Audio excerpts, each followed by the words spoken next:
This is the GNU bpro. This is one of my favorite boards for next year. It's a wider waist width, which is a little bit weird for women to have, but it makes it really stable. Welcome to Board Insiders, your snowboard resource.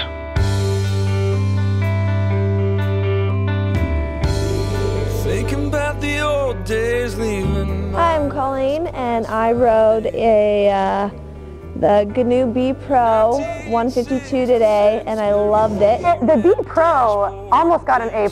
This was an amazing board. I had a lot of fun on it. Overall, it's great for freestyle or all mountains.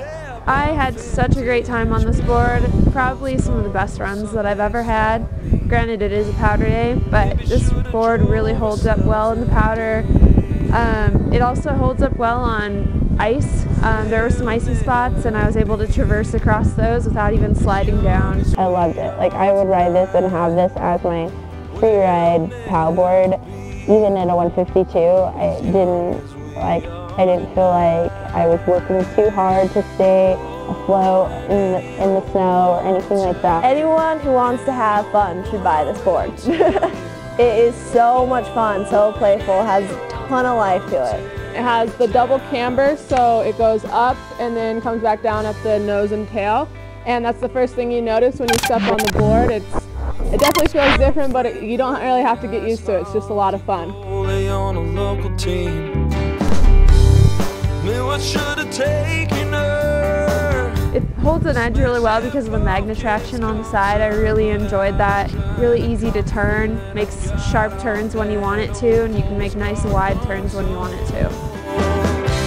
Oh, and any old one will tell you, any old one will tell you.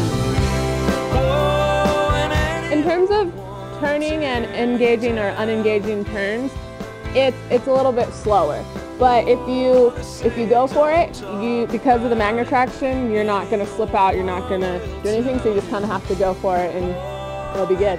This was a double camber board, so it was very stable on the landings. One of the most stable boards I've ridden for landings. But it was also very squirrely when you wanted it to be. For example, it was really good at riding switch, and it was also really good for spinning.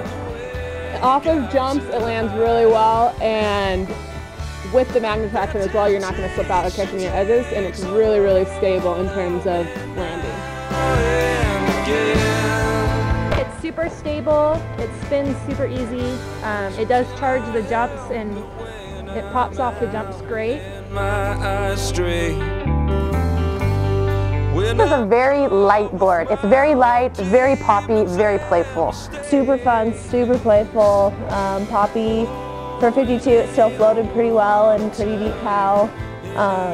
If it's really heavy, maybe want it a little longer, but really, really fun board. I'd say this board is probably really good all over the mountain. You're able to drop cliffs on it and still land well. Probably also works for jumps in the park.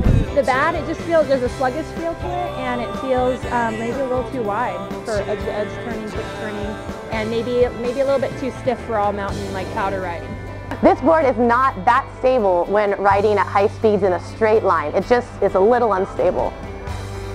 I gave this board a 95 for shred cred, and I just thought that it performed really well. I could probably ride anywhere with it and have fun, and the different cambers in the board made it just super fun to be on and ride around with. Woo-hoo! As young as we are tonight. I gave this board a 97 shred cred because it was awesome. It was so much fun. Shred cred, 97. Shred cred, I gave it a 90. Once I got in the park, I was pretty impressed with this board, and it kind of showed me what it could do in the park. I give this board a shred cred of a 95. I gave this board a 98 shred cred.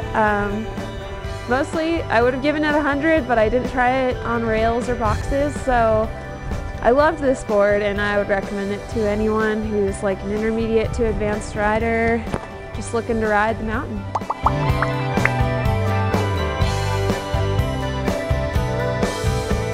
Board Insiders. Watch, learn, buy.